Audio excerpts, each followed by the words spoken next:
Magandang araw sa inyo mga kapuntos. Meron ba kayong nakakatalakayan sa social media? Sa Facebook, sa Twitter, sa YouTube, comments? Na mula sa iba't ibang sekta ng pananampalataya at napapansin ninyo na tila mahuhusay sila at bihasang bihasa. Samantalang kayo naman, medyo tagilid at medyo kulang pa lang ang nalalaman. Well, mga kapusos, hindi yan problema. Sapagkat sa kakapanood ninyo dito sa ating programa sa Straight to the Point, initiyak ko sa inyo na may panlaban na kayo. Sa loob lamang ng ilang minuto ay malilinawan na kayo. At tinitiyak ko sa inyo na sa dahan-dahan, gradually, may panlalaban na kayo.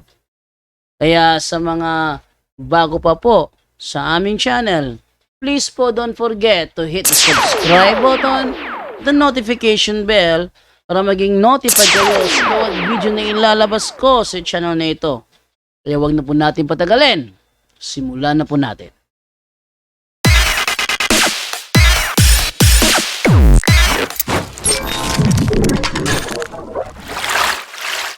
Unahin po natin si cute na to.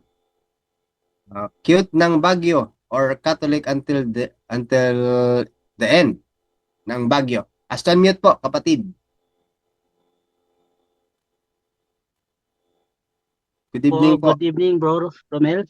Yes, good evening, brother. Ano po yung ating katanungan? Bali, hanggang tatlong tanong po, no, brother? Yes po.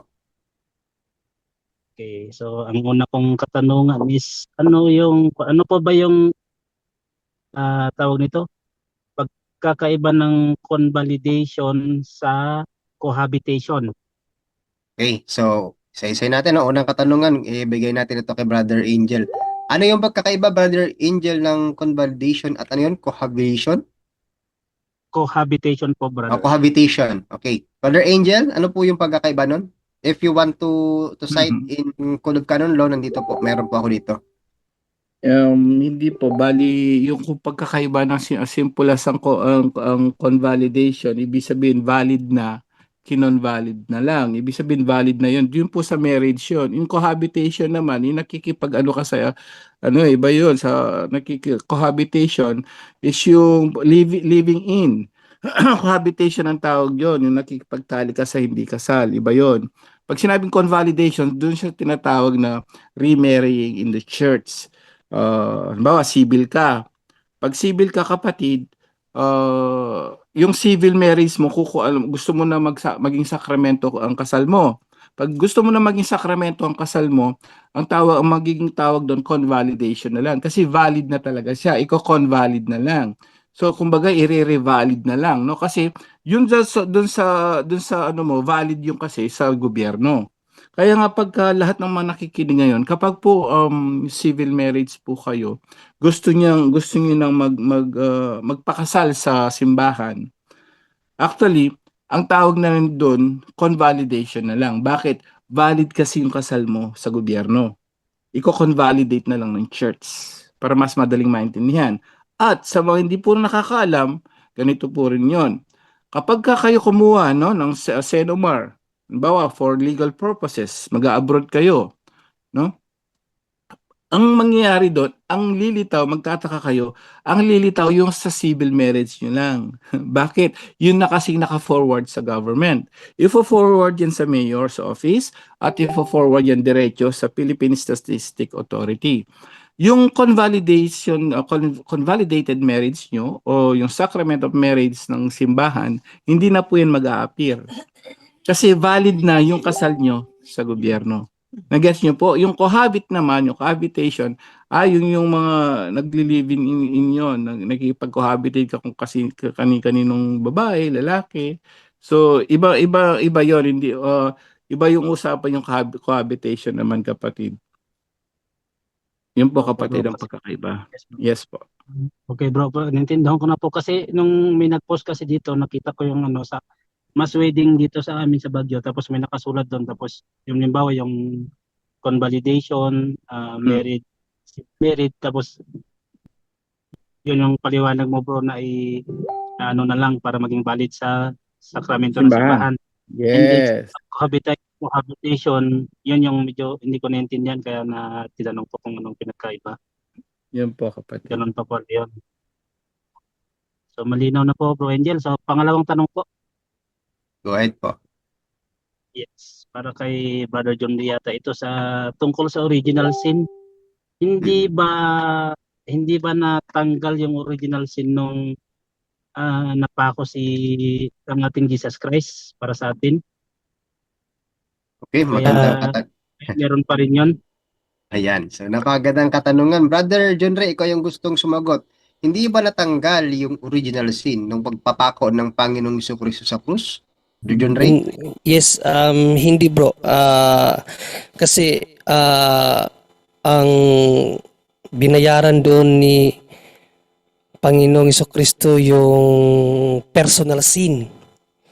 Yung personal sin na nagawa ng mga tao, no? Yung original sin talaga namana natin yon due to yung paglabag ni Adan at Eva.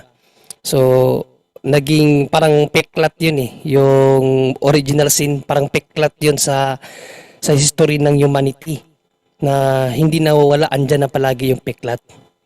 So kaya nga ang mga bata binibinyagan pa rin kasi ang nakakapagtanggal doon ay ang baptism ayon sa turo ng simbahan at turo ng Biblia kapatid. Brother, okay na po ba yun? Yes po, Brother Johnny. Ah, Salamat. And then, huling katanungan po. Go ahead po. Dito about sa candle naman po. Dito kasi kung minsan nagtutur ako, pumunta ako sa grotto.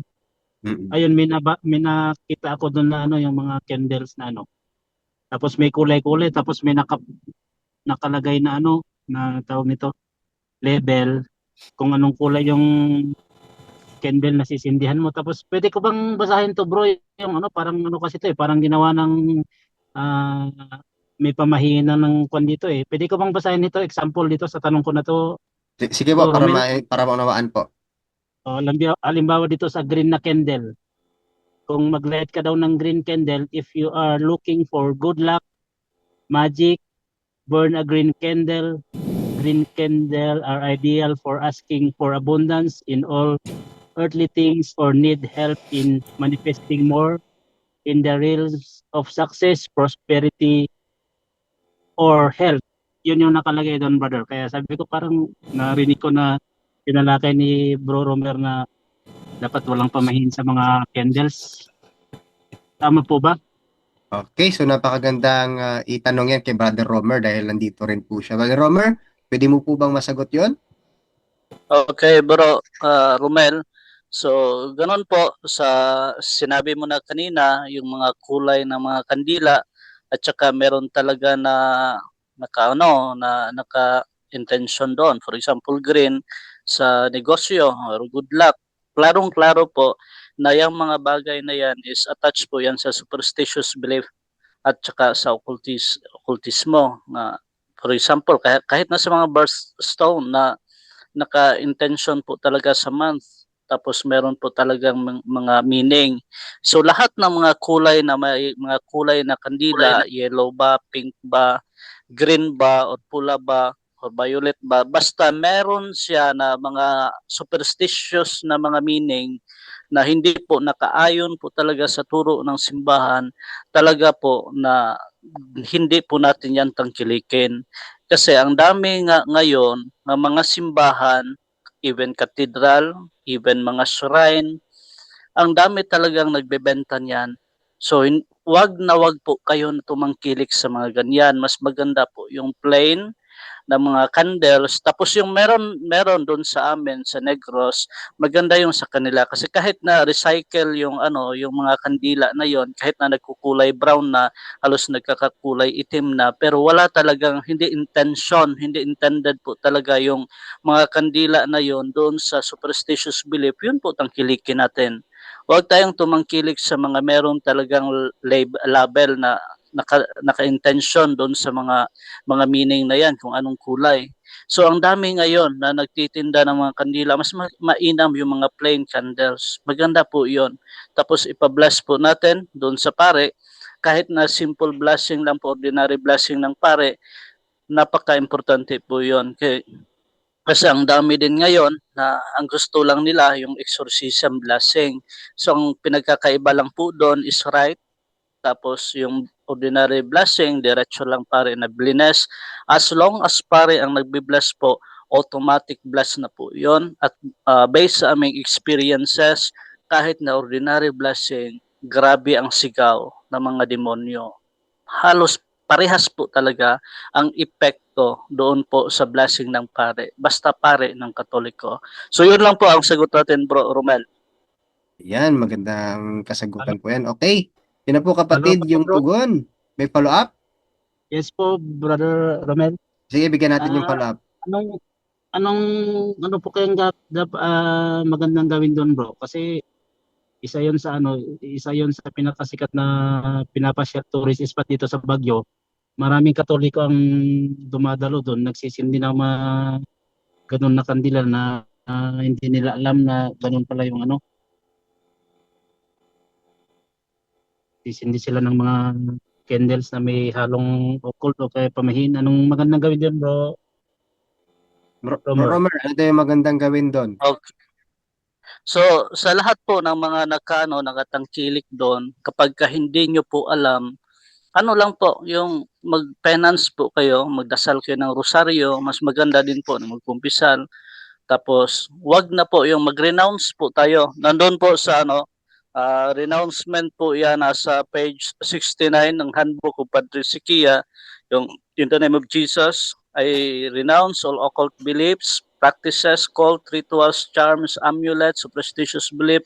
I repent and ask to be forgiven. I now choose you, Jesus, as my only Lord and Savior. Tatlong beses po yan doon sa harap ng Blessed Sacrament. Kung wala pong Blessed Sacrament yung mapupuntahan ninyo, doon po kayo, doon sa harap ng images, doon sa cross or sa icons, doon po kayo magdasal ng renouncement po. Yun po ang pinaka-importante at ang the best po na renouncement ay hindi na po uulitin yung na po natin, na practice na po natin. Kasi kapag nalaman mo na ngayon na superstitious belief po yan, tapos may halo po talaga yan sa occultismo, once na alam mo yan, once na inulit mo, nagiging mortal sin na po kasi na po yung full knowledge na po yung natin, yung nalaman po natin. So sa mga hindi pa nakakaalam, so wala pa pong mortal sin doon kasi hindi nila alam, innocente po sila doon.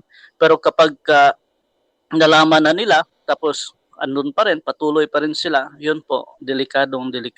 So yun lang po, Bro Romel. Okay, maraming salamat, Brother Romer. At yun po yung kasagutan, Brother Cute ng Baguio. Po, maraming salamat po sa inyong lahat. And hanggang sa next po ulit, tatanong po ulit ako. Maraming salamat. Okay, God bless po sa ating kapatid na nagtanong.